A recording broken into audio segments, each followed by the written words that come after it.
Hi everyone. Today we are going to learn more sentences. మనం ఈరోజు మరికొన్ని సెంటెన్సెస్ని తెలుగు ద్వారా ఇంగ్లీష్లోకి ఎలా ట్రాన్స్లేట్ చేయాలో చూద్దాము. నన్ను అడగటానికి నువ్వెవరు? అలా చెప్పటానికి నువ్వెవరు? నా గురించి నిర్ణయం తీసుకోవటానికి నువ్వెవరు? నా గురించి తీర్పు చెప్పడానికి నువ్వెవరు?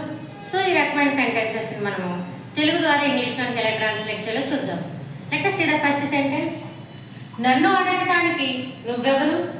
నన్ను అడగటానికి నువ్వెవరు? Who are you to ask me?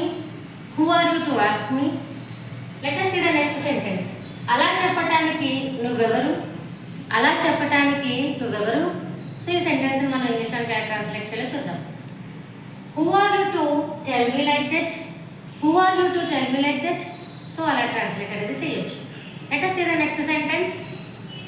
నా గురించి తీర్పు చెప్పటానికి నువ్వెవరు? నా గురించి తీర్పు చెప్పటానికి నువ్వెవరు? సో ఈ సెంటెన్స్ని ఇంగ్లీష్లో ఎలా ట్రాన్స్లేట్ చేయాలో చూద్దాం. Who are you to judge me? Who are you to judge me? నా గురించి తీర్పు చెప్పటానికి నువ్వెవరు? సో అలా. Let us see the next sentence. నా కోసం నిర్ణయం తీసుకోవటానికి నువ్వెవరు?